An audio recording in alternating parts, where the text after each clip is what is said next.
Bonjour la communauté de coups critiques. On se retrouve encore une fois aujourd'hui pour un tout nouveau montée de niveau. Et je suis accompagné cette semaine de Monsieur Étienne T. Harvey. Hey, Bonsoir! bonsoir. Ça va bien, Étienne? Très bien, super. Je suis vraiment Super. content d'être là. Ben oui, merci. Merci full d'avoir accepté l'invitation. Étienne, ou aussi communément appelé Monsieur Caféine. Oui, Oui. oui, sur Twitch, une aventure que j'ai commencée durant la pandémie, qui nous fait faire plein de beaux projets pour certaines d'entre nous, la pandémie.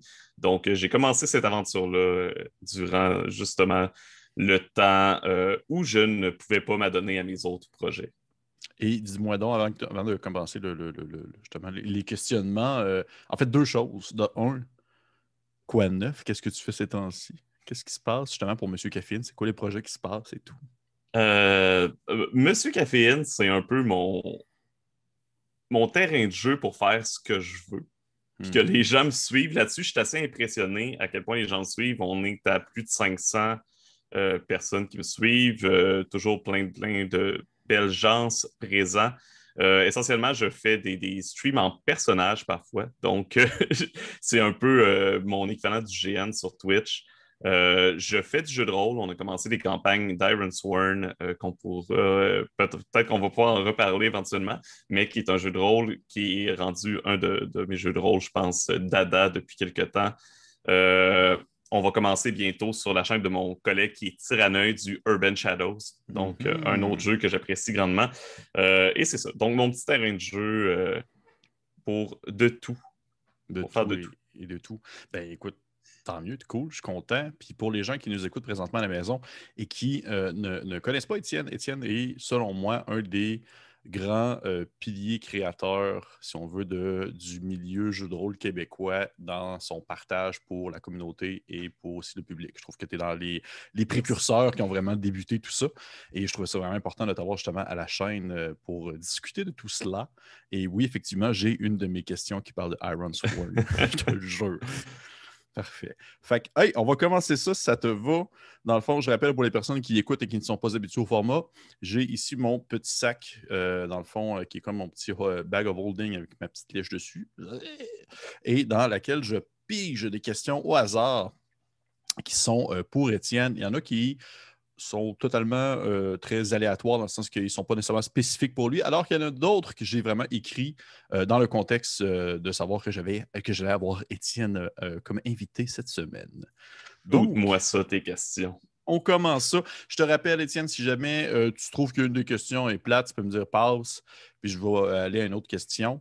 Et on y va comme tu veux. Si, admettons, tu veux vraiment partir élaborer sur une question pendant 20-25 minutes, on peut bien. C'est juste qu'au final, je vais piger beaucoup moins de questions parce que Parfait. c'est ça. Fait on commence ça. Première question. OK. Le jeu de rôle à la thématique la plus originale que tu as eu l'occasion d'essayer. Quelle excellente question pour commencer. Ouais, ça commence fort. Vas-y. À la thématique la plus originale. Parce que je te connais comme étant quelqu'un qui essaye des jeux de rôle, des fois avec des thématiques Oui, vraiment c'est hors ça. de ce qu'on est habitué. Oui, pour les gens qui me connaissent moins, je suis un petit peu plus, disons, du côté très indépendant, très expérimental du jeu de rôle. J'essaye toutes sortes de choses parfois très étranges et j'essaye de penser au truc le plus weird que j'ai pu essayer. Écoute, rapidement comme ça, je pense que étrange pas par son thème, parce que ça serait facile de dire des choses comme Ultraviolet Grassland, qui est Oui. un truc très éclaté, très un peu surréaliste. Ça serait facile de parler de, tu sais, je pourrais même parler de Numenera, que sans doute plusieurs gens connaissent, mais je vais y aller avec, et là, évidemment, le nom m'échappe, c'est un jeu de Camden Wright. Je vais aller essayer de rechercher le nom. C'est un jeu essentiellement qu'on joue des figures d'autorité dans la vie d'un enfant qui subit des problèmes dans sa vie. Donc, un enfant qui a besoin d'aide, un enfant euh, qui va peut-être avoir des traumatismes, c'est quelque chose de lourd. Genre, Oui, ça n'a pas de bon c'est sens. pas le genre de jeu de rôle que tu joues en t'embarquant comme ça, t'assoyant à la table un soir et disant Hey, on joue-tu à ce jeu-là? Non, c'est un jeu qui demande de la préparation, c'est un jeu qui demande un certain contexte. C'est One Child's Art, le nom, je l'ai retrouvé. Donc, c'est vraiment un jeu sur l'empathie, sur l'espoir, sur comment on aide ce jeune, cet adolescent à se sortir de situations peut-être douloureuses, de trauma. On va jouer des policiers, psychologues et des gens dans son entourage qui vont le suivre à travers. C'est basé, on est comme dans le futur. Il y a une technologie qui nous permet de remonter dans ses souvenirs de ce jeune-là pour un peu l'accompagner et lui montrer que peut-être il y a une voie de sortie, que tout n'est pas si mal que ça. Donc, on va jouer ces personnages, ces figures d'autorité qui vont essayer de le supporter à travers différents moments, des moments plus difficiles de sa vie. C'est un jeu qui montre que le jeu de rôle n'est pas seulement épée et dragon Oui. ou vaisseau spatial, que ça peut avoir beaucoup d'autres venues, beaucoup d'autres directions que ça peut prendre. Et je pense que One Child's Art en est un très intéressant et très particulier. On ne s'entend pas avoir un jeu de rôle avec un thème aussi intense. Et c'est sûr que ce n'est pas quelque chose. Vous ne faites pas des campagnes de One Child's Art parce que je pense que c'est les joueurs qui vont ressortir avec certains traumatismes. C'est un jeu qui est fait pour vraiment jouer dans les bonnes circonstances avec les bonnes personnes. Est-ce qu'il y a quelqu'un qui. Pour être sûr, je dois comprendre bien le jeu. Là, Oui. est-ce qu'il y a quelqu'un qui joue, dans le fond, prend le rôle de l'enfant ou tout le monde fait juste seulement jouer autour de ce concept-là? Tout le monde joue autour de ce OK. concept-là, autour de l'enfant. C'est comme ce personnage un peu qui est partagé par tous. OK. Et vraiment que chacun va interpréter des figures d'autorité qui vont venir essayer de supporter, d'aider l'enfant de manière positive. OK. Parfait. Cool. Merci, Étienne. Un Fait jeu que que ça. je ne connais pas du tout et je m'attends beaucoup à me faire sortir des jeux que je ne connais pas du tout au moment où on enregistre cet épisode. C'est sûr et certain. Est-ce que tu C'est es prêt sûr. pour. Je vais en sortir. Hey, même moi, j'en découvre un à peu près à chaque jour. Pour Fait vrai? que facilement, fait qu'à chaque fois, c'est sûr que des fois, je vais faire comme Ah oui, je sais tel jeu et je me souviens plus du nom. Ouais. Je vais sortir de mes bibliothèques de jeux puis je vais fouiller parce que c'est sûr qu'il y en a qu'il va falloir Ça n'a pas de que bon j'essaie sens. de Ouais. trouver. Mais genre, Ichio, c'est un puissant Oui. front. Là. Je veux dire, ça n'a pas de bon Mhm. sens. Là. Ça n'arrête plus. Parfait. Est-ce que tu es prêt pour une prochaine question? Oui. J'y vais. Oh, j'ai des questions vraiment. Je sais pas pourquoi tu m'as comme inspiré des questions vraiment plus sérieuses et techniques aujourd'hui. J'ai comme moins de questions niaiseuses. Ah.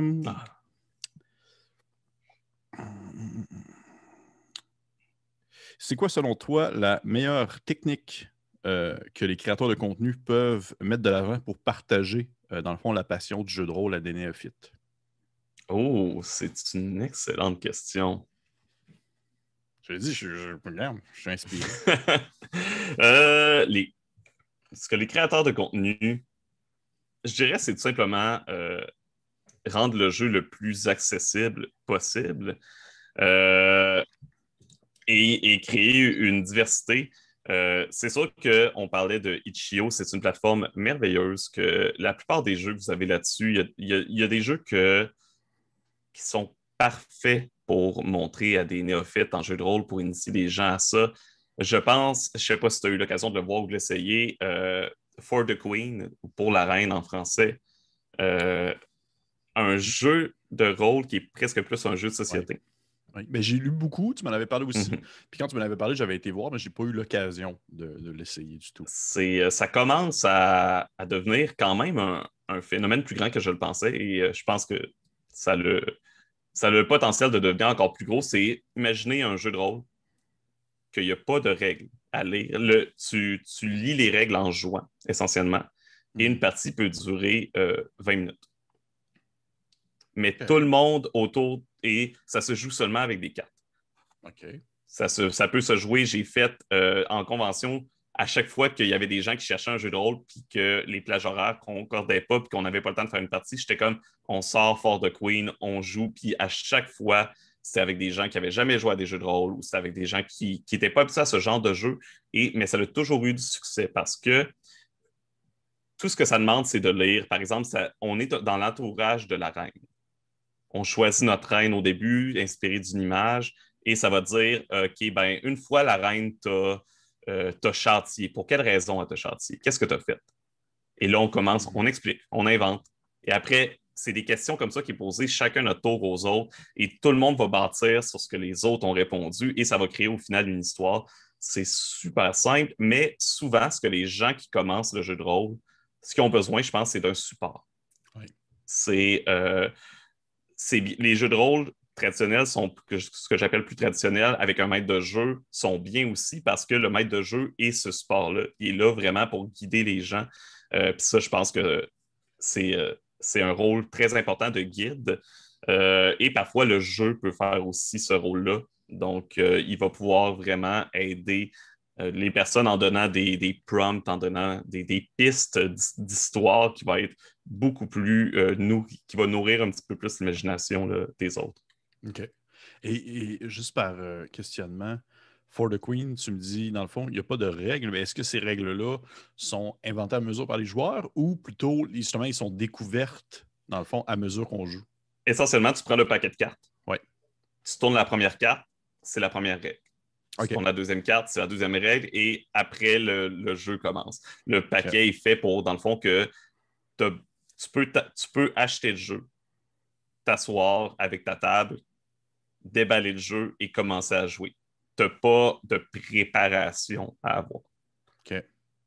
Et j'imagine que les règles ils peuvent être. J'imagine qu'il y a plus de règles que de temps de jeu en soi. Ça veut dire qu'il peut y avoir des règles différentes selon le jeu, selon la partie que tu vas mettre de l'avant, selon la carte que tu vas piger. Essentiellement, les seules règles, c'est pige une carte, réponds à la question. Si tu ne veux pas répondre à la question, passe-la à la prochaine personne. OK. Essentiellement, puis il y a une carte que tu mets vers la fin du paquet qui est la reine se fait attaquer, est-ce que tu la sauves? OK. Et c'est fou comment le jeu a été designé. C'est fait par Alex Roberts, qui est une designer que j'admire, que à chaque partie que j'ai faite, et j'en ai fait des tonnes, tu as l'impression que quand tu piges une question, elle est faite pour toi. Par rapport aux autres réponses que tu as données avant, tu fais comme, mais ça fonctionne beaucoup trop, cette question-là. Genre, c'est quoi le hasard qui fait que c'est moi qui la pige? Mais c'est toujours le sentiment que ça. Je ne peux le conseiller. Je ne peux assez le conseiller. C'est drôle, ça me fait penser à genre, voyons, la mère, tu vas lire, par exemple, ton astrologie dans un journal, puis tu vas faire comme, oh, tabarnouche, c'est vraiment moi, ça me concerne vraiment beaucoup. Exactement. Très cool. Merci, merci du partage. Ça me donne encore juste plus le goût de jouer. C'est tout simplement, c'est aussi simple que ça. Et prochaine question. Euh, bah, bah, bah, bah, bah. Qu'est-ce qui t'avait motivé à l'époque de vouloir partager ta passion pour le jeu de rôle, l'élément déclencheur? Vraiment, qu'est-ce qui t'a fait lancer, si on veut, sur tout ce qui est la plateforme podcast, émission de radio et Yes. tout? Ouais. On n'en a pas parlé, c'est ça. J'ai commencé. J'ai je je vais m'en vanter un petit peu. J'ai été le créateur du premier podcast québécois de jeux de rôle.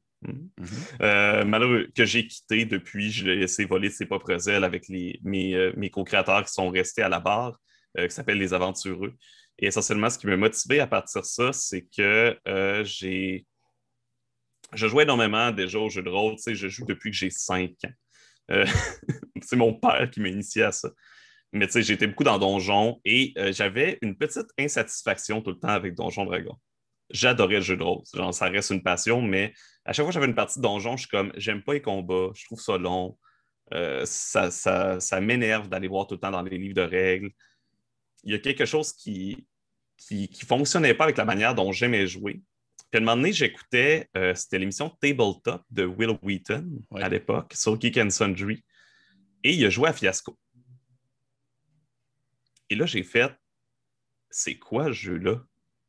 C'est du jeu de rôle? Genre, ça existe du jeu de rôle comme ça? où est-ce que je peux jouer à ça? Et ça m'a poussé à m'inscrire au club de mon université, au club de jeux de rôle de mon université. Et à partir de là, j'étais comme, OK, faut que je montre aux gens autour de moi, parce que quand on dit jeu de rôle, souvent les gens disent, ils diront pas tu fais du jeu de rôle, c'est tu fais du Donjon Dragon. Ouais, ils vont se voir, oui, effectivement. C'est le classique et je pense que ça l'a à gagner à être un petit peu plus montrer qu'il y a un éventail parce que il y a des gens que leur première expérience, ça a été Donjon et qui n'ont vraiment pas aimé ça. Mais ça ne veut pas dire qu'il n'y a pas un jeu de rôle qui va être fait pour eux, qui va les attirer ou qui va être un peu plus dans leur corde.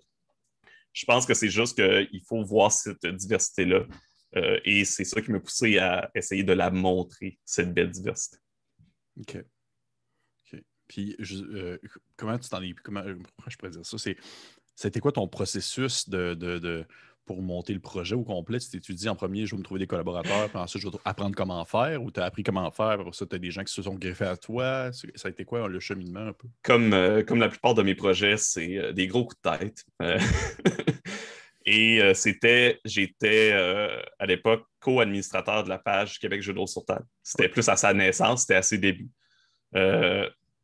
Et j'ai fait Hey, je veux faire un podcast sur les jeux de rôle, y a-t-il du monde qui veut participer? Fait qu'il y a Philippe Gamache qui s'est joint à l'aventure, qui est, si vous connaissez, la page à Melcar qui existe depuis depuis que je suis jeune, que ça existe, qui répertorie différents GN, associations de jeux de rôle. Je m'en souviens quand j'étais jeune et j'ai appris plus tard que c'était lui.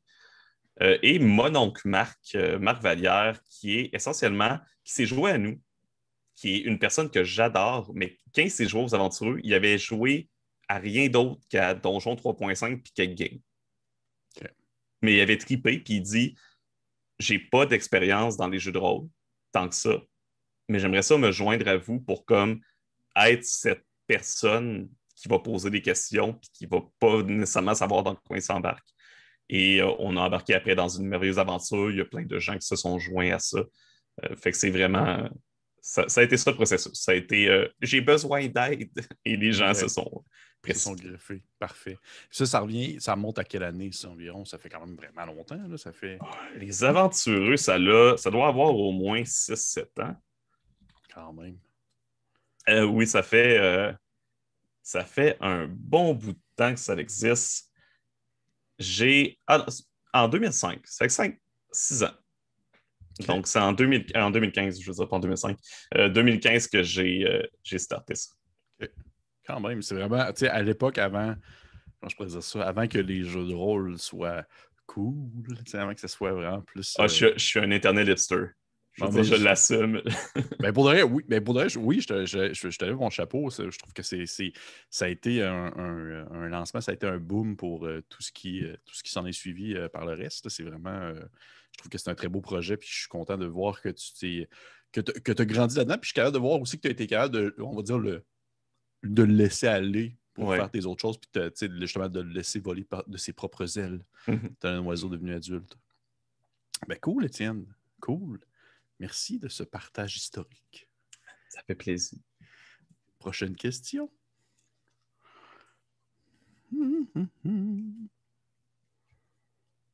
Est-ce que tu as déjà eu une envie, dans le fond, d'arrêter de nourrir ta passion pour le jeu de rôle? Est-ce que tu as déjà eu une espèce de fatigue généralisée qui t'a fait justement vouloir arrêter le jeu? J'en ai eu plusieurs. Okay. J'en ai eu beaucoup dans ma jeunesse, évidemment, parce que, tu sais, comme j'ai dit, j'ai commencé jeune, mais il y a eu cette honte injustifiée du jeu de rôle, je pense. Ouais. Que je suis probablement pas le seul à avoir eu, de genre, je ferai pas de jeu de rôle au secondaire, j'en faisais, mais au cégep, j'ai comme arrêté d'en faire.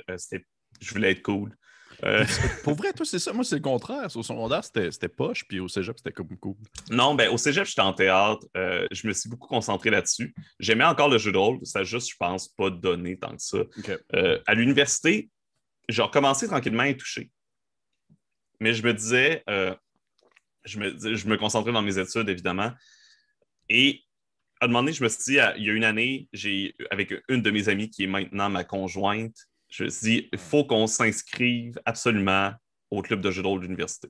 C'était ma dernière année ou mon avant-dernière année d'université, puis j'étais comme, faut s'inscrire. Ça n'a pas de bon sens que j'ai été à l'université. Ça fait 3 ans que je suis là, puis je n'ai pas encore été au club de jeux de rôle. Je veux dire, je trippe. Et justement, c'est là que j'ai acheté le livre de Fiasco, puis j'ai fait, je vais aller proposer Fiasco au club de jeux de rôle. Puis finalement, ça a donné que je suis devenu président du club pendant 1 année. Y a-t-il beaucoup de gens dans ce club-là? Quand même, pas pire. J'ai lié de très belles amitiés là-bas, mais c'est aussi un club qui était, du moins à l'époque où j'étais là-bas, on se réunit, puis après on s'en va chez nous. C'est un peu le stéréotype antisocial geek. Malheureusement, il y avait beaucoup de gens qui étaient un petit peu plus fermés. On essayait de faire des activités plus pour rassembler les gens. Ça avait plus de difficultés. Je pense il y avait aussi encore un petit peu plus ce stigma sur les jeux de rôle. Si on était foutu dans un local de sous-sol des résidences à l'Université Laval. J'ai eu la chance beaucoup de côtoyer un des créateurs du club de jeux de rôle qui était encore là-bas à l'université. Parce que même s'il était plus étudiant, il pouvait encore s'inscrire au club. Puis il m'expliquait que même au début, eux autres, ils jouaient dans un espèce de local d'entreposage de trucs de sonorisation. Fait qu'ils jouaient à côté des caisses avec des bières dans les mains. Ça a changé. On avait un petit peu plus de budget, un petit peu plus de trucs. Mais c'est ça. Je pense que j'aimerais ça. J'y ai pas retourné dans les dernières années, mais je serais curieux de voir avec toute la montée des jeux de rôle, qu'est-ce que le club de l'université où j'allais est devenu. Parce que je pense que ça a sûrement pris de l'ampleur, ça a sûrement attiré beaucoup plus de gens et espérons pour le mieux. Mm-hmm. C'est à l'Université Laval, c'était ça? Oui, à l'Université Laval. Hey man, les seigneurs de Naguère. C'est comme ça que ça s'appelle? Oui, les seigneurs de Naguère. J'ai été à l'Université Laval, puis jamais j'aurais eu le temps de jouer. Ça a été vraiment, je pense, ma période la plus morte de jeu de rôle, ça a été l'université, parce que j'étais comme trop dans les études pour être capable d'avoir le temps de nourrir cette passion-là, malheureusement. Là. Mais est-ce qu'au moment que tu as joint ce club-là, au moment où est-ce que tu as rejoint le club, est-ce que c'était encore, on va dire, surtout Donjon Dragon qui était mis de l'avant dans le club en soi? Je dirais que c'était assez diversifié à mon propre étonnement. Quand je suis arrivé, il y avait du donjon, mais il y avait quelqu'un qui faisait, je pense, un Cthulhu Tech. Il y a eu j'ai vu du Dragon Age, c'était dans le temps que Dragon Age commençait à sortir. Il y avait beaucoup de Call of Cthulhu, qui est quand même populaire, beaucoup en France, Call of Cthulhu. Fait que les gens venaient jouer, les gens qui arrivaient de là-bas en présentaient beaucoup. Mais il y avait un peu de tout. Il y avait un peu de tout et je pense que c'était tout à l'honneur du club de pas seulement faire j'aime ça Donjon et j'aime encore ça. On pourra peut-être en parler éventuellement avec une question. J'ai encore un amour pour Donjon Dragon, mais c'est le fun quand même de voir que c'est pas qu'il y a une offre autre. Plus diversifiée. Oui, c'est ça, exactement. Oui. Mais oui, effectivement, j'ai une question concernant ton amour de Donjon Dragon. Je ne sais pas si on voit la poignée, mais on l'espère. OK. Est-ce que selon toi, il est possible d'intégrer. Puis tu sais, je vois c'est laquelle question que je pose, puis je la pose dans le contexte où est-ce que. Moi, je te dirais que autant je dévore des jeux qui me passent sous la main, là, je suis comme une machine à dévorer, sauf que des jeux à narration partagée, c'est pas ma tasse de thé, dans le sens que je connais vraiment pas ça tant que ça. Mm-hmm. Okay. Fait que ma question étant, est-ce qu'il est possible, selon toi, d'incorporer une très grande compétitivité dans le cadre d'un jeu de rôle à narration partagée? Oui. Oui, définitivement, il y en a quelques-uns. J'imagine que la part des gens qui nous écoutent doivent peut-être savoir qu'est-ce que c'est, mais essentiellement un jeu où peut-être le rôle de maître de jeu est soit inexistant ou partagé entre tous, ou du moins un petit peu plus, les gens ont plus d'autorité. Mais il y en a qui ont un côté un petit peu plus compétitif. Je pense à un de mes jeux préférés, qui est Good Society. Okay. C'est un jeu de rôle de Jane Austen. Oui, j'ai vu ça passer. J'ai une amie qui l'a acheté récemment. Elle a vu ça, puis elle a fait genre, je peux pas passer à côté de ça. C'est excellent. C'est Story Brewer Games, qui est une de mes compagnies favorites, une compagnie australienne. Mon Dieu, que j'aime ce jeu-là. C'est du drame de société de régence britannique et tout le monde a un petit peu un agenda secret, tu sais, cherche à un peu monter sa réputation et baisser celle des autres. Fait qu'il y a un côté très compétitif quand même. Je peux penser à des jeux comme ce qu'on appelle les party games. Parce que oui, il y a une sorte de jeu de rôle qui s'appelle les party games. Et j'aime pas le nom parce que ça porte à confusion, je trouve. Mais essentiellement, c'est des jeux de rôle qui sont comme un ensemble de mini-jeux. Selon les scènes que tu vas jouer, c'est des petits jeux différents. Un des premiers de ce genre-là, c'est Firebrands. Mobile Frame Zero Firebrands de Vincent Baker qui a fait Apocalypse World. Ouais. Et c'est des jeux qui vont avoir un petit peu plus de compétitivité. À vrai dire, le pitch, c'est tu vas te battre contre tes ennemis, puis tu vas aussi tomber en amour avec tes ennemis. C'est fait pour avoir du drama. Fait que dans le fond, toutes les relations vont être interreliées. Mais il y a quand même un petit côté compétitif. OK, cool. Est-ce qu'il est facile à trouver, le jeu de rôle, justement, de Jane Austen en PDF ou Assez. Oui, je pense qu'il est disponible sur Itch.io. Okay. Donc, si les gens veulent aller se le procurer, ils l'ont même fait en version LARP pour faire, tu peux faire un GN de Good Society. Cool. C'est vraiment, vraiment un beau jeu de rôle qui est justement plus partagé au niveau de l'autorité narrative, mais tu peux quand même avoir quelqu'un qui a cette figure dans le monde des jeux. Moi, j'appelle ça des jeux tous maîtres de jeu et non des jeux sans maître de jeu parce que je considère que tout le monde est maître de jeu plutôt que personne l'est. Dans le monde de ces jeux-là, il va y avoir quand même une personne qu'on appelle facilitateur ou facilitatrice, qui est la personne qui va essentiellement lire les règles surtout et s'assurer que le jeu fonctionne bien, que les choses roulent bien. Fait que c'est un peu comme un rôle connexe au maître de jeu dans les jeux de rôle plus traditionnels. OK. Moi, je vais investiguer parce que c'est... je pense que c'est le genre de jeu que ça pourrait être intéressant de faire un actual play sur la chaîne. Je pense que ça pourrait être vraiment très drôle de se prêter au jeu de l'aristocratie anglaise le temps du soir. Définitivement. OK. Hey, prochaine question. Ben, vois-tu, justement, on y arrive à cette fameuse question. Aimes-tu ça, Donjon Dragon 5e édition, ou tu trouves que c'est de la bouse de vache? J'adore la formulation. Je trouve, personnellement, et là, c'est très personnel. Tu vas dire que tu prends le temps de choisir tes mots. Vas-y. Je trouve personnellement que la 5e édition, c'est vraiment la meilleure édition de Donjon Dragon. Cool. Ben écoute, je suis absolument d'accord avec toi là-dessus. Parce que pour moi, la 5e, c'est ce que Donjon Dragon aurait toujours dû être. Essentiellement, un jeu accessible, relativement facile à apprendre, que tu n'es pas obligé de t'enfarger dans 40 000 livres différents pour comprendre toutes les règles. Je veux dire, la plupart des livres sont vraiment optionnels maintenant. Oui. Je pense à la 3e édition, les livres étaient optionnels. Ouais. Souvent, tu as des livres qui venaient réparer des trucs d'imbalance. La balance est encore là, mais est peut-être moins importante dans la 5e ou moins... tu vas pas... Ils ont donné un petit peu plus de place au roleplay. Avec des règles. Parce que le roleplay, tu peux l'avoir dans n'importe quel jeu de rôle. Tu peux trouver ton compte dans le jeu de rôle que tu veux, mais si les règles t'encouragent à faire du roleplay ou à le mettre de l'avant, c'est sûr que ça va pousser les gens à faire plus. Oui. Je pense à l'inspiration, je pense au fait qu'on choisit maintenant un background quand on fait un personnage, qu'on choisit un passé qui va un peu déterminer les skills qu'on a, etc.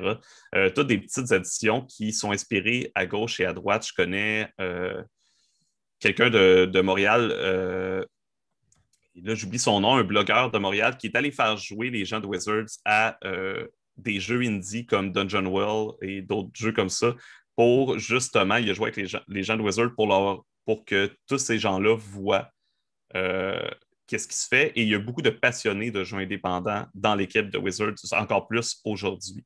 Il y a beaucoup de gens qui sont issus de la communauté qu'on voit sur Itch.io, qui sont maintenant des grosses pointures chez Donjon Dragon. Fait que je pense que cette influence-là des jeux plus expérimentaux, plus étranges, on va l'avoir de plus en plus.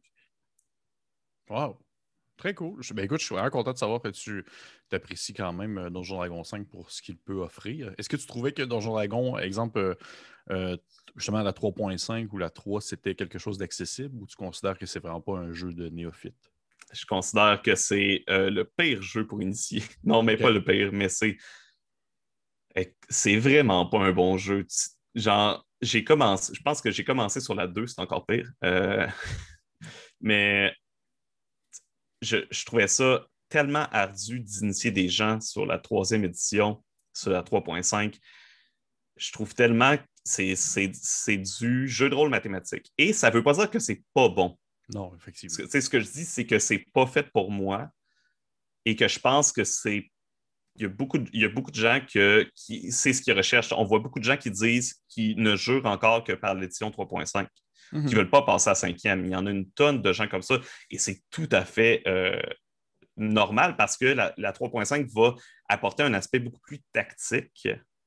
Je pense un aspect un peu plus, tu sais, l'optimisation et moi, c'est pour ça que je trouve toujours drôle les gens qui s'opposent à l'optimisation dans Donjon Dragon. Le jeu, il te demande d'optimiser ton personnage. Mhm.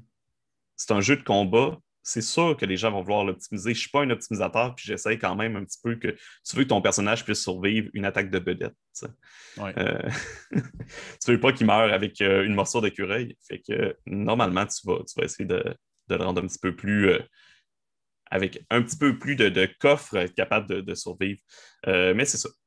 Et la cinquième, opinion pas populaire, la quatrième était une bonne édition, à mon avis. Est-ce que tu veux élaborer là-dessus ou genre je sac tout à terre puis je m'en Non, vais? non. Pers- Encore une fois, c'était une édition qui n'était pas faite pour moi, mais je trouve qu'il était dans le bon chemin en voulant démocratiser. Ils ont essayé juste de démocratiser Donjon Dragon, de rendre ça plus accessible avec la Ouais. quatrième. Ce qui était tout à fait valable. Et c'est juste que là, ils ont comme pris le chemin inverse de la cinquième. Ils ont fait, on met le côté roleplay un petit peu plus à la fenêtre, puis on se concentre juste sur les combats. Genre, ça va devenir un jeu dont on va. Ils ont assumé l'inspiration de Donjon Dragon qui a été créée à partir des Mhm. Wargames. Mhm. Et ils ont fait, c'est ça qu'on va faire. On va s'inspirer plus des Wargames. Puis on va faire un Donjon Dragon où ce que les gens aiment ça, les figurines, ils aiment ça, les battle maps. Fait qu'on on va se concentrer vraiment là-dessus. Au final, ils se sont fait comme boudés par les fans beaucoup. Mais il y a énormément de gens plus jeunes qui ont découvert Donjon Dragon aussi avec la quatrième. Oui. Plus qu'on le pense. Et je- on ne lui donne pas assez de mérite, à mon avis. Je dis souvent en blague, Donjon Dragon 4e édition, c'était un excellent jeu de société. Ben, oui, je comprends ce que tu veux dire, effectivement. Moi, quand je pense à Donjon Dragon 4e édition, justement, j'ai plus le réflexe de penser à justement un wargame ou à Mhm. un jeu de stratégie sur table parce que, je veux dire, tu joues pas à la 4e édition, c'était pas pour avoir un sport visuel quelque part là-dedans. Là. Il y a, non, effectivement. OK. Écoute, j'accepte ta réponse. Je vais contenir ma colère, mais ça va. Merci, Étienne. Là, tu peux voir tout mon talent d'acteur. Et après Parfait. ça, ce qu'il ne dit pas, c'est qu'après ça, on ne se parlera plus jamais. J'avais voir sur Facebook, je l'ai retiré de mes amis. Et c'est tout.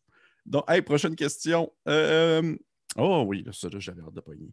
Parle-moi un peu des Les malheureuses mésaventures des enfants maudits.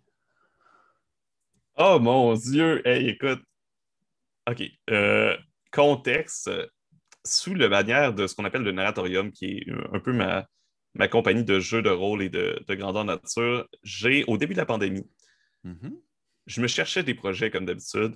Et avant de tomber sur Twitch, j'ai participé à plein de game jams.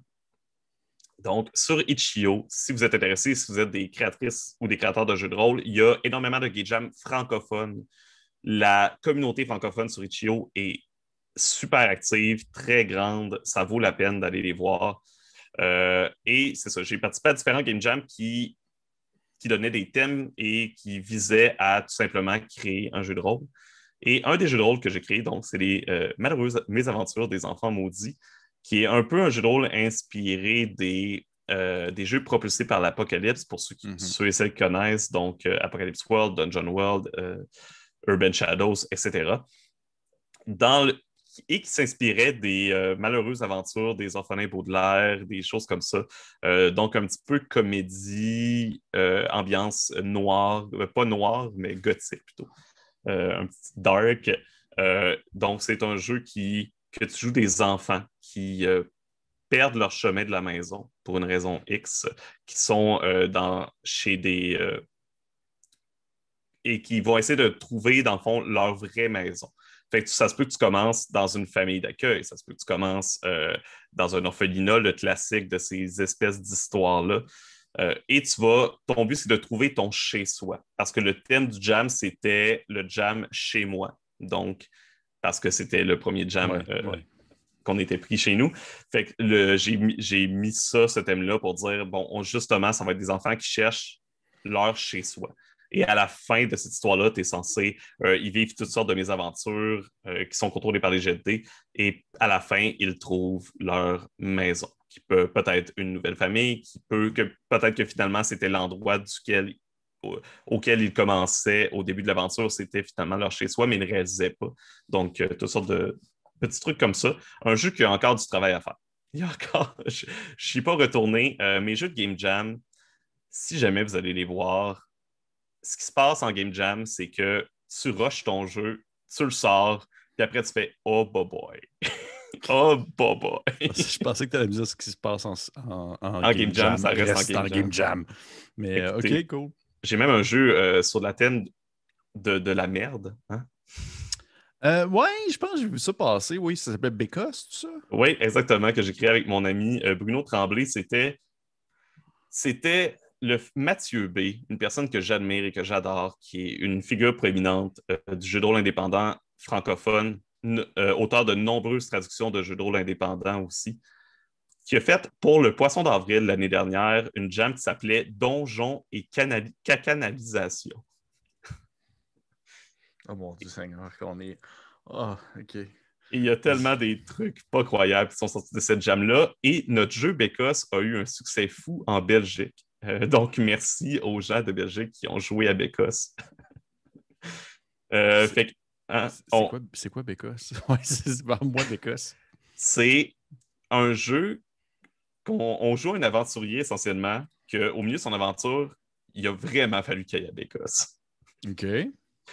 Et on découvre à l'aide de petits jets de dés, de petites questions à répondre, un tour de questions à répondre, on découvre qu'est-ce qui s'est passé, pourquoi il est à Bécosse.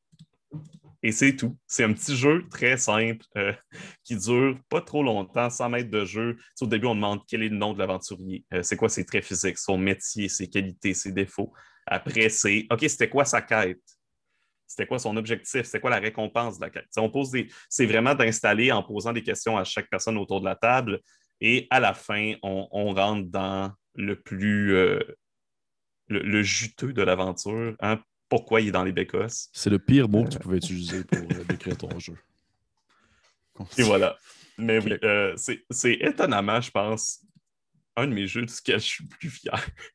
Ben écoute, l'important c'est d'être fier. Pour de vrai, là tu me l'as expliqué, puis je trouve ça cool. Juste à la base, me faire dire le Game Jam en lien avec la merde, j'étais comme oh ok. Mais le concept de Bécosse, pour de vrai, je trouve ça le fun. Je trouve que ça peut faire changement, puis ça peut remplir. Mon Dieu, j'essaie de faire vraiment attention aux mots que j'utilise parce que là, c'est vraiment bizarre le sujet dans quoi est-ce qu'on s'enligne. Mais ok, cool. Merci Étienne. Bécosse. Je le prends en note. Je le prends en note. T'es pas obligé. Je le prends en note quand même. OK. Hey, prochaine question. Quel conseil donnerais-tu à quelqu'un qui voudrait se lancer dans la création de contenu en ligne? Que ce soit YouTuber, Twitch ou autre. Euh, Allez-y. Honnêtement, c'est vraiment le conseil que je peux donner. C'est ne vous arrêtez pas à. On est notre pire critique. Hein? Oui. Donc, vous cassez pas la tête, c'est pas si complexe que ça. Le montage, c'est pas si pire que ça. Non, mais pour vrai, ne vous cassez pas la tête, prenez la plateforme avec laquelle vous êtes le plus à l'aise et lancez-vous. Lancez-vous. Pas obligé d'avoir. Cherchez pas le succès, surtout. Si vous avez du succès, s'il y a plein de gens qui viennent vous voir, tant mieux, mais je, je pense que dès qu'on fait quelque chose, pas par passion, mais par recherche du succès, ça se sent. Ouais. Et ça paraît et ça n'a pas le même impact. Entourez-vous également de la communauté. Donc, il existe déjà des créateurs de contenu, autant sur Twitch que sur YouTube, qu'en podcast. Communiquer avec eux. Tu sais, je vois les belles relations que Critique a avec les autres podcasts en ce moment. C'est le fun de voir cette camaraderie entre les podcasts québécois de jeux de rôle et je trouve ça merveilleux. Tu sais, je suis allé dans le temps que j'étais avec les aventureux, on allait faire des podcasts avec La Cellule, avec les Voix d'Altaride, qui sont des gros podcasts plus français de jeux de rôle. Et on cultiver vraiment cette entraide, cette amitié. Moi, c'est quelque chose qui me tient à cœur. Je trouve que on est dans une société parfois un petit peu trop compétitive, alors que la compétition, c'est pas mal nécessairement. Ça prend ça. Ça prend les autres on voit le succès des autres, ça nous donne le goût de se pousser plus loin, puis ça, c'est parfait. Mais faut aussi apprendre à travailler ensemble puis à s'entraider là-dedans. Mm-hmm. Est-ce que tu penses que quelqu'un pourrait, on va dire, ultimement plus se tirer dans le pied qu'autre chose si justement il voudrait se la jouer plus solo puis ultra compétitif puis ne pas rien savoir des autres chaînes? Je ne pense pas. Quelqu'un pourrait très bien réussir en faisant solo puis super compétitif. C'est juste que il va se ramasser. Puis en même temps, pour moi, c'est pas la bonne manière d'avoir du succès. Tu vas te ramasser avec, oui, des fans. À mon avis, ça peut encourager aussi peut-être une communauté plus toxique, malheureusement. Oui. Mais cette personne-là va se mettre à dos le reste des créatrices-créateurs, le reste de la communauté. Puis rendu là, je pense que ça bloque, ça va bloquer un chemin à un certain niveau. Oui, je suis d'accord avec ça. Je t'avoue que lorsque j'ai embarqué dans le cours critique, mon but primaire, c'était vraiment de pouvoir mettre de l'avant une collaboration justement avec des gens, puis de partager avec les gens, parce que je considère que surtout le milieu du jeu de rôle, je trouve que c'est encore, au Québec encore, ça demeure tout de même assez niche. Puis j'ai l'impression que vouloir se la jouer solo, puis vouloir, on va dire, avoir les lauriers sans aucun partage et sans aucune collaboration, c'est vraiment se mettre la communauté à dos parce que on a bien beau avoir des fans puis avoir, par exemple, des gens qui nous suivent et tout. Ben, veut pas, c'est qu'on demeure tout le temps, tout le monde très en contact. T'sais. Tout le monde se parle, tout le monde se discute entre eux. J'ai l'impression que quelqu'un qui va se la jouer solo va juste comme avoir de l'air un peu trop élitiste pour, disons, une communauté qui parfois a de la difficulté, je pense, avec on va dire, ce contexte-là d'élitisme et tout ça. Oui, oui. Puis, tu sais, il y a souvent ce sentiment d'élitisme-là, malheureusement, dans la communauté, autant au niveau soit des créateurs ou même des fois des jeux de rôle, tu sais, des gens qui vont jouer un jeu spécifique. Pardonnez-moi, il y a une alarme qui parle Ben oui, à côté. Mais c'est pas grave. Tant que c'est pas Elle une va arme arrêter. de feu. Mais c'est ça. Je pense qu'il y a un certain. Et voilà. Je pense qu'il y a un certain. Une certaine part de l'élitisme qui parfois, il faut faire attention avec ça. Hein. Parfois, ça crie à l'élitisme un peu trop. Je veux dire, le nombre de fois qu'on s'est fait, avec les aventureux, qu'on explore des trucs plus weird, le nombre de fois qu'on s'est fait dire qu'on était élitiste parce que on disait qu'on n'aimait pas Donjon Dragon ou qu'on s'est fait dire que ce qu'on fait, c'est pas du jeu de rôle. Ça, c'est le classique. Hein? Il y a d'ailleurs un site qui s'appelle C'est pas du jeu de rôle qui répertorie tous les jeux sans maître de jeu. C'est un peu. On rit de la situation dans la communauté, mais c'est ça. Je pense qu'il y a. J'ai pas honte de le dire non plus, malheureusement, au départ, j'ai un petit peu passé par une phase peut-être un petit peu plus élitiste pour vrai. C'est quand tu découvres quelque chose de nouveau et là, Ouais. t'es genre, c'est la meilleure affaire au monde, le reste, c'est de la merde. Ouais.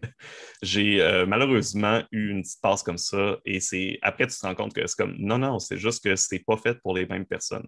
Mhm. Ça s'appelle, mais c'est ça. Je pense que c'est à cause qu'il y a des gens qui vont crier comme ça, de genre prêcher leur bonne parole un petit peu. Mhm.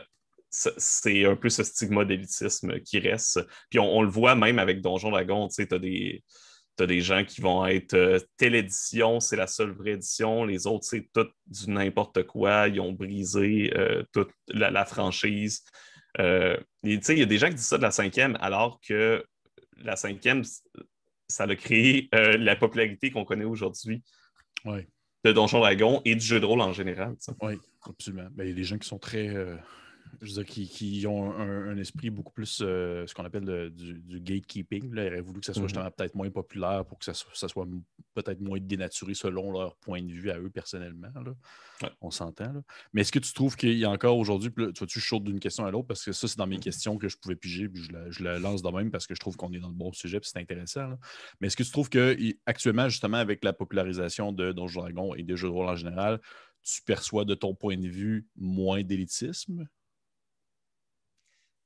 Euh, non, oui et non. Je pense que c'est peut-être différent. Hein? OK. Parce que les jeux de rôle ont été popularisés beaucoup par. On pense à Aventure en France, on pense Oui. à Critical Role aux États-Unis.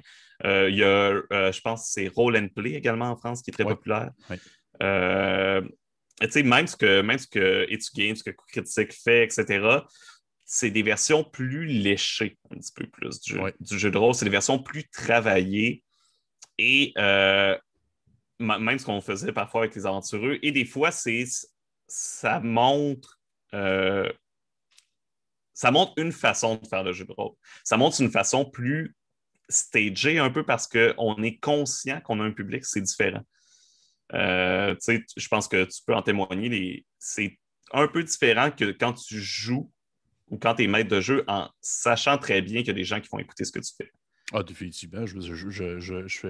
Je fais plus attention à mes phrases, je fais plus des phrases complètes, Oui, je sacre moins. Oui, effectivement. Puis aussi, je suis plus attardé, si on veut, à favoriser le rythme et le ouais, c'est ça. pace de la game. Je pense que le rythme, c'est une des choses que j'ai le plus remarqué en faisant des parties live. C'est Ouais, on a vraiment plus la préoccupation du rythme.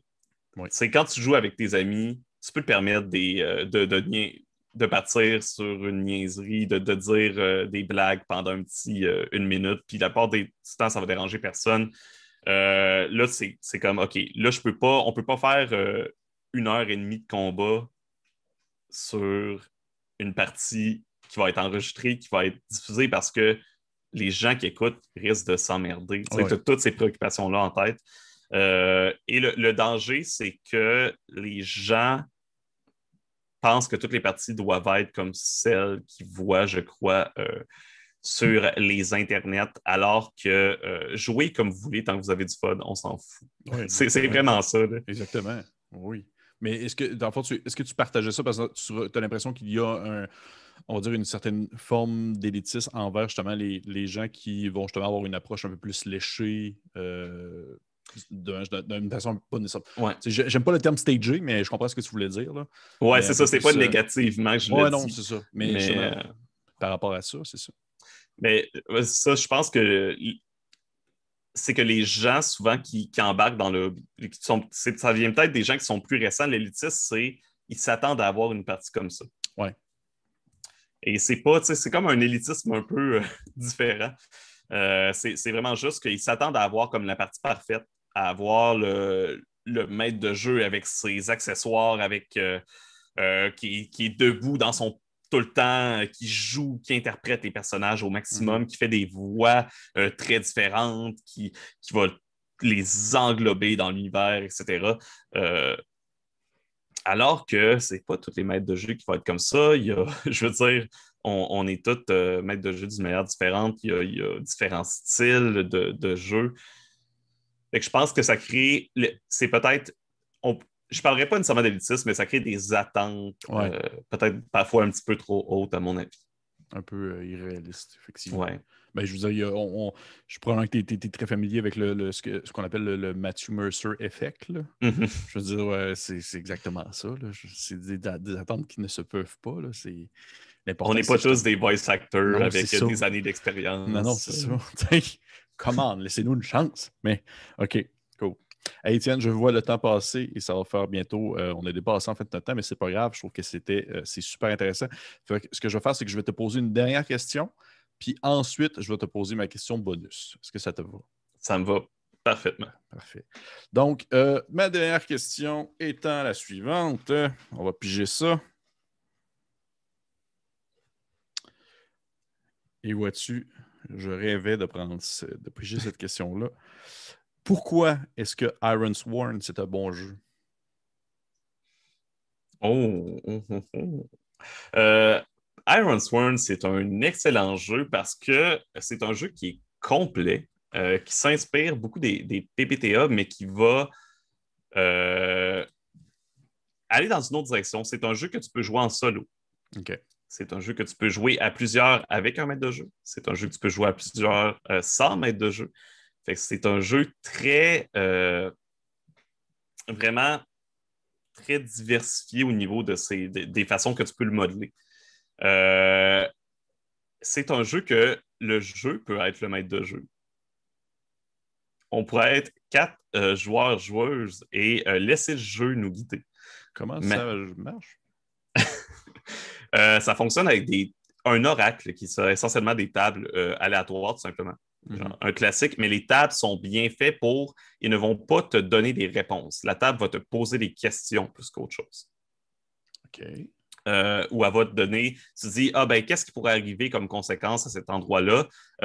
Ça pourrait être telle chose. On va demander à l'oracle, je considère que c'est probable que ça arrive plus que ça. On lui demande, est-ce que ça arrive? Il va te dire, oui, ça arrive. OK, parfait. Bon, ben, c'est ça la conséquence. Il y a où il va te donner une conséquence, où il y a plein de tables. C'est dur à expliquer tant qu'on ne le voit pas. Sinon, c'est un jeu qui, je trouve, est un bon pont entre des jeux plus expérimentaux, plus étranges et les jeux que les gens connaissent. C'est facile d'introduire des gens quand même à Iron Sworn. Imaginez un peu un donjon dragon, peut-être et plus axé vraiment sur l'histoire et son avancement, son évolution, sur l'évolution des personnages. Là-dedans, ça fonctionne avec des vœux. Fait que ton personnage va tout simplement faire ce qu'on appelle un serment sur le fer. Il va dire, voici ma quête et dès que je l'ai terminée, c'est ma retraite. OK. Et toutes les petites quêtes qu'on fait durant l'aventure, c'est des vœux qu'on va faire. Et l'importance de réaliser le vœu va donner de l'expérience. Donc, c'est quand même étrange à expliquer tant qu'on ne le voit pas. Oui, effectivement. Je te vois que c'est très étrange. Est-ce qu'il y a des dés ou non? Il y a des dés. OK. Il y a des dés, il y a des caractéristiques. Il y a des. Il y a pas de. Il y a des moves, si vous connaissez le principe des jeux PPTA. Donc, vraiment des actions qui vont demander quelques jets. Puis les jets, en général, si tu lances un des 6, tu ajoutes ta caractéristique et tu lances 2 des 10. Si ta caractéristique dépasse un des DD, un des D10, tu vas avoir un succès faible, fait qu'il va se passer quelque chose, mais avec une conséquence souvent. Ouais. Et si tu dépasses les 2 des 10, tu as un grand succès. Écoute, il y a plein de petits. C'est vraiment un ensemble de petites mécaniques qui fait la beauté du jeu. Le fait que pour créer ton personnage, c'est un système un peu de cartes. Tu prends 3 cartes et ça crée ton personnage. Mon personnage, c'est un alchimiste qui a un loup qui fait des rituels. Et voilà, j'ai mes 3 cartes qui vont me donner des compétences particulières, des aptitudes particulières. Et je vais pouvoir aller chercher des nouveaux atouts avec mon expérience. Je vais pouvoir aller chercher des nouvelles habilités dans les atouts que j'ai déjà, etc. Si vous voulez voir à quoi ça ressemble, au pire, venez voir sur Twitch. Hein? Oui, parce que tu en as une game actuelle, je pense. Oui, essentiellement, je fais une semaine, je fais une partie solo. La semaine d'après, j'invite différents streamers à venir jouer ou différentes personnes à venir jouer avec moi. Et je fais des parties avec la communauté aussi. OK, cool. Ben, oui, je serais curieux de. Je mettrais un lien en dessous d'une partie. Si tu voudrais m'envoyer une partie dont tu es particulièrement fier ou autre, je pourrais la mettre en lien parce que je serais curieux moi-même aussi de voir à quoi ça pourrait ressembler dans le concret. Parce que toi, tu m'en parles, j'en ai entendu parler souvent, tu m'en as déjà parlé, j'en vois beaucoup parler sur Internet. Puis ça a comme gagné des prix, puis je suis juste comme OK, mais il doit se passer quelque chose avec ce jeu-là. C'est vraiment dur à expliquer. Mais ce qui est fun, c'est que c'est fait dans un monde plus ou moins comme seté. Tu sais, vraiment un setting qui est un peu déjà là, mais que que tu vas personnaliser. Mais le jeu est super facilement hackable. C'est facile de hacker le jeu, de créer d'autres versions. Il y a Badlands qui est disponible, qui est un Ironsworn dans un western un peu fantastique du colonisation de l'Ouest américain. Il y en a un, Cyberpunk. Le créateur s'en vient avec c'est Ironforged, qui va être une version sci-fi d'Ironsworn. Okay. Starforged, pardonnez-moi. Okay. Donc, c'est vraiment un jeu élégant par sa simplicité et par le fait que tu peux apprendre très rapidement à jouer.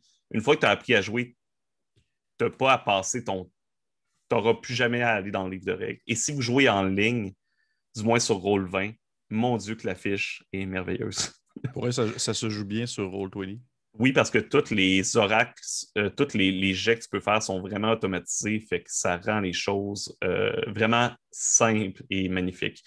Parce que des fois, il y a des. Sur les VTT, parfois, il y a des incorporations qui sont super bien faites et il y en a d'autres que, ouf, ça fait plus alourdir la tâche que d'autres pour certains jeux. Puis est-ce que tu vas m'inviter à jouer maintenant? Oui, c'est sûr cool, que oui. J'aimerais ça. Cool. Puis le maintenant, c'est enregistré, fait qu'il y a une preuve. C'est pas le choix. Une preuve vidéo. Parfait. Hey, merci, Étienne. Merci à toi. Ben, ça me fait plaisir. Écoute, je vais finir avec ma question bonus. Ma question bonus, habituellement, c'est toujours une mise en situation où est-ce que je demande si on veut, à mon invité, dans le fond, quel personnage il voudrait jouer dans tel setting, souvent Donjon Dragon. Sauf que parce que c'est toi, j'ai décidé de faire changement un peu. Fait que, dans le fond, ce que je vais plutôt te proposer, c'est que je vais te donner deux choix. Puis j'aimerais ça que tu me dises lequel des deux choix te tente le plus. Dans le fond, je suis allé chercher un peu, j'ai fouillé un peu à gauche et à droite. J'ai essayé de voir si ça existait. Je pense qu'il y en a que ça existe, mais en tout cas, c'est pas grave. Je vais te proposer on va dire deux jeux, ou plutôt deux mises en contexte. Et j'aimerais ça que tu me dises laquelle des deux t'aimerais le plus, disons, expérimenter dans le contexte d'un jeu de rôle à narration partagée. OK? Vas-y. Parfait. Fait que la première étant, est-ce que c'est, dans le fond, la première, c'est un jeu de rôle à narration partagée dans on va dire, la mise en place où les joueurs incarnent les différents protagonistes du roman de Dracula qui, dans le fond, pourchasse le comte alors qu'il est en train de revenir dans les Carpates. Cette espèce de longue traversée d'Europe, là, où est-ce que genre ils doivent prendre souvent le train et tout ça, qu'ils doivent jusqu'à le chasser depuis Londres jusqu'à dans les Carpates, avec justement une narration partagée où est-ce qu'ils se mettent des bâtons dans les roues et tout ça un peu à la manière. Ça me fait penser, par exemple, le jeu de société de Fury Dracula. Là. Ça ressemble un peu à ça, par exemple. Mais justement, avec narration partagée, puis on s'invente des challenges à mesure que les journées passent et le but, c'est de rejoindre, si on veut, le comte jusqu'à son château. Ou une narration partagée d'un jeu de rôle qui serait une adaptation de la pièce de théâtre Rhinocéros de Ionesco, où est-ce que, dans le fond, c'est comme si ce serait presque du post-apocalyptique, là, où il y aurait comme la maladie du rhinocéros qui commencerait à toucher de plus en plus de gens, puis ça deviendrait mondial. Et dans le fond, les joueurs seraient comme justement pris dans un appartement en train de vouloir essayer de gérer cette épidémie-là, et où il y a des rhinocéros un peu partout qui poussent à gauche et à droite selon le déplacement de la maladie. Et voilà. Essaies-tu de me donner des idées de jeu, toi, là? Peut-être. Oh mon Dieu, ces deux merveilleuses idées. L'amoureux de l'absurde, c'est sûr, aime énormément la deuxième idée. Mais je sens que tout de suite, la première, l'idée Dracula, d'aller chasser Dracula dans les Carpates et de ce long voyage m'attire énormément. Je suis un gros fan de Dracula et de tout le mythe derrière le récit de Bram Stoker. Et clairement que j'ai un faible pour la première situation. Parfait. Merci, merci beaucoup de ce choix difficile. Je savais que ça allait te titiller un ou l'autre. Fait que, hey, merci encore, Étienne, d'être venu me discuter à mon niveau. Est-ce que tu as apprécié ton expérience? J'ai adoré, ça a été un plaisir. Ben écoute, c'est un plaisir moi-même. Je suis vraiment content de t'avoir eu parce que j'étais très habitué justement à des gens qui étaient plus dans des jeux, c'est pas péjoratif, mais plus classiques un peu. Fait que j'étais Ouais. vraiment content de t'avoir si on veut, à ma table pour discuter de choses un peu plus flyées et narration partagée. On dirait un type de jeu que je connais très peu, ma foi. Mhm. Fait que, encore une fois, merci beaucoup et merci aux gens qui nous ont écoutés à la maison. Je vous encourage fortement d'aller voir le Twitch de Monsieur Caféine, de fouiller sur Internet aussi. Il y a un Facebook, vous pouvez vous abonner et j'imagine que tu mets sur le Facebook tous les liens maintenant au Twitch selon l'avancement de tes projets. Oui. Et je vous encourage aussi à liker la vidéo, puis vous abonner à notre YouTube, etc., le Facebook et tout, et tout, et tout. Et sur ce, on se dit, messieurs, mesdames, à la prochaine. Bye bye.